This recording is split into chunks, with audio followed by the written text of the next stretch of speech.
प्यारे बच्चों, आप लोग फिजिक्स का पहला चैप्टर ओपन कर लीजिए, जिसको हम लोग ह्यूमन आई अभी कंसीडर कर रहे हैं। तो ह्यूमन आई में जो पहला चैप्टर है वो हम सभी का है human I and colourful word. ये फिजिक्स का चैप्टर है और इसमें आपको कुछ बातें याद रखनी है। ह्यूमन आई का इंपॉर्टेंस आपको पता होनी चाहिए।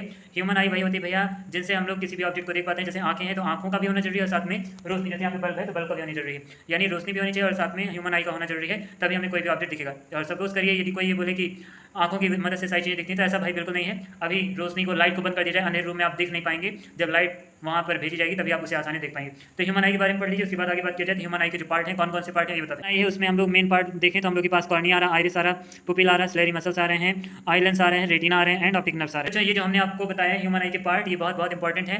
जब भी ह्यूमन आई से क्वेश्चन आए और कहा जाए ह्यूमन आई के बारे में बताइए, तो आपको इन सारे पार्टों के बारे में आपको बताना है। इसके बाद पावर ऑफ रिकमेंडेशन को भी पढ़ लीजिएगा। पावर ऑफ रिकमेंडेशन से भी क्वेश्चन बहुत सारे आते हैं। आइए हम लोग आगे बढ़ते हैं और हम लोग आगे बढ़ चुके हैं, तो बुक भैया ओपन कर लीजिएगा।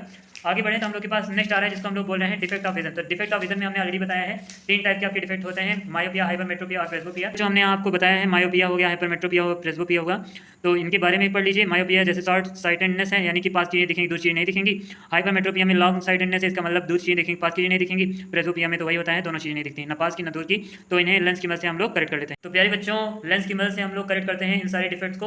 अब भाई किसकी मदद से क्या करते हैं, इसके लिए हमने ह्यूमन आई चैप्टर की एक प्लेलिस्ट लिंक बनाया है, जिसका लिंक वीडियो के डिस्क्रिप्शन में आप वहाँ जाकर मायोपिया, हाइपरमेट्रोपिया और प्रेसबोपिया का सारा कॉन्सेप्ट जान सकते हैं। अभी हम लोग आगे बढ़ेंगे। तो हम लोग डिस्पर्जन ऑफ लाइट पर आ चुके हैं, तो इसके बारे में हम कुछ इंपॉर्टेंट पॉइंट आपको बताते हैं। बच्चों ध्यान देखिएगा, dispersion of light. Dispersion of light में कुछ पहले डिफिनेशन देख लीजिए। The splitting up of white light into 7 colours on the passing through a transparent medium like a glass prism is known as dispersion of light. तो dispersion of light भी आप लोग याद रखिएगा। एक प्रिज्म है जो व्हाइट लाइट पास कराते हैं तो 7 पार्टों में टूटती है वीडियो में, ये ऑलरेडी हमने आपको बता रखा है कोचिंग में। तो आइए हम लोग आगे बढ़ते हैं। प्यारे बच्चों, डिस्पर्जन ऑफ लाइट में आपको ये फटाफट ये पॉइंट आप लोग याद रखिएगा कि किसकी वेवलेंथ ज़्यादा होती है, किसकी वेवलेंथ कम होती है।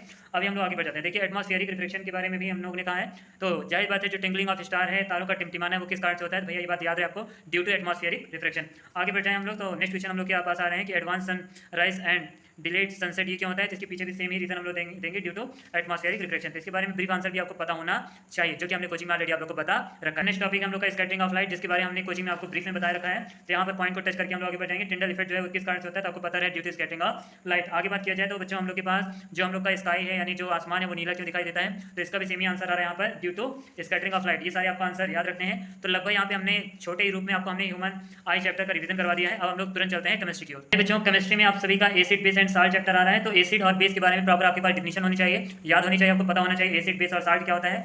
तो एसिड वही होता है भैया जिसका सॉल्ट टेस्ट होता है, जो ब्लू लिटमस को रेड लिटमस में कन्वर्ट करता है। और दूसरी ओर बात की जाए तो बेस में बेस के पास बीटा टेस्ट होता है, जिसका जो रेड लिटमस को ब्लू लिटमस में कन्वर्ट कर देता है। तो इतनी बातों को समझते रहिए, आगे बढ़ जाइए। तो आगे एक इंपॉर्टेंट आपके पास रिएक्शन आती है, what do mean by neutralisation reaction. तो न्यूट्रलाइजेशन रिएक्शन वही होती है जब एसिड बेस को हम लोग मिलाते हैं तो हम लोग को साल्ट और वाटर मिलता है, यानी कि reaction in which acid and base react then they form salt and water, that type of reaction is known as neutralisation reaction. ये भी आपको पता होना चाहिए। हम लोग आगे बढ़ चुके हैं। अब भैया कोचिंग में हमने ऑलरेडी बता दिया है स्ट्रॉन्ग एसिड क्या होता है, स्ट्रॉन्ग बेस क्या होता है, डाइल्यूट एसिड क्या होता है, डाइल्यूट बेस क्या होता है। ये जो टॉपिक बोल रहे हैं ना, ये इंपॉर्टेंट टॉपिक है, फटाफट रिवीजन मार जाइए, रिवीजन कर जाइएगा। आइए हम लोग आगे बढ़ते हैं। तो आगे हम लोग के पास नेक्स्ट आ रहा है साल्ट के बारे में। आप याद रखिए, कॉमन साल्ट जो आपका NaCl है, इसके बारे में भी आपके पास ब्रीफ में इंफॉर्मेशन होनी चाहिए, आपको सब कुछ अच्छे से पता होना चाहिए, जो हमने ऑलरेडी हनुमान कोचिंग सेंटर में बता रखा है। आइए आगे बढ़ते हैं। तो प्यारे बच्चों, हम लोग आ चुके हैं next topic acid base salt के बाद हम लोग का टॉपिक है जिसको हम लोग बोल रहे हैं पीएच स्केल। तो पीएच स्केल की मदद से हम लोग ये पता करते हैं कि कौन सा सॉल्यूशन एसिडिक है, कौन सा बेसिक है। तो ये बातें हम लोग with the help of pH scale से समझते हैं। कुछ चीजें दिखाते हैं आपको। जैसे मिल्क है, उसका पीएच वैल्यू क्या होता है, 6.5। प्योर वाटर का जो पीएच स्केल है वो 7.0 है। पीएच वैल्यूज हैं ये सब। जैसे ब्लड का 7.4 पीएच वैल्यू होता है, तो ये सारी पीएच वैल्यूज आपको पता होनी चाहिए। आइए हम लोग आगे बढ़ते हैं। तो ये जो पीएच स्केल है, ये आपको कहीं ना कहीं आपके दिमाग में ये सब होना चाहिए। तो प्यारे बच्चों, अगला टॉपिक हम लोग के पास आ गया सोडियम हाइड्रोक्साइड, जिसको हम लोग NaOH के नाम से जानते हैं। तो आपको सोडियम हाइड्रोक्साइड के बारे में पता होना चाहिए, उसकी केमिकल प्रॉपर्टीज क्या है, फिजिकल प्रॉपर्टीज क्या है, ये सब आपको ब्रीफली पता होना चाहिए। इन्हीं में से बीच में से क्वेश्चन बनाकर एग्जाम में 100% पूछा जाएगा। आगे नेक्स्ट बात करें तो वाशिंग सोडा है। तो वाशिंग सोडा का आपको फार्मूला पता होना चाहिए, जो कि होता है Na2CO3 इंटू 10H2। ये फार्मूला होता है वाशिंग सोडा का। तो वाशिंग सोडा का फार्मूला आपको याद रहे, साथ में केमिकल रिएक्शन याद रहेंगी, तो एग्जाम के लिए बेनिफिट है। आइए हम लोग आगे बढ़ते हैं। वाशिंग सोडा की प्रॉपर्टीज और आपको पता होना चाहिए। नेक्स्ट टॉपिक हम लोग का है बेकिंग सोडा। तो बेकिंग सोडा का सबसे पहले आपको फार्मूला पता होना चाहिए, NaHCO3। ये बेकिंग सोडा का फार्मूला है, फार्मूला याद रखिए, केमिकल प्रॉपर्टीज याद रखिए, बाकी सब ताबड़तोड़ है, ठीक है। आइए हम लोग आगे बढ़ जाते हैं। नेक्स्ट हम लोग के पास आ रहा है ब्लीचिंग पाउडर। तो ब्लीचिंग पाउडर का फार्मूला सबसे पहले याद रखिए, CaOCl2 होता है, और साथ में इसकी फिजिकल केमिकल प्रॉपर्टीज याद रखिए, कहाँ पर यूज होता है, ये आपको पढ़ लेना है, ऑलरेडी हमने हनुमान कोचिंग सेंटर में पढ़ा रखा है। आइए आगे बढ़ते हैं। Plaster of Paris. तो प्लास्टर ऑफ पेरिस के बारे में भी इंफॉर्मेशन होनी चाहिए। सबसे पहले इसका फार्मूला जो कि होता है CaSO4 इंटू 1/2 ये फार्मूला होता है किसका भैया, प्लास्टर ऑफ पेरिस। अब साथ में फिजिकल केमिकल प्रॉपर्टीज और साथ में रिएक्शन, ये पढ़ना आपकी जिम्मेदारी, फटाफट रिवीजन मार जाइए।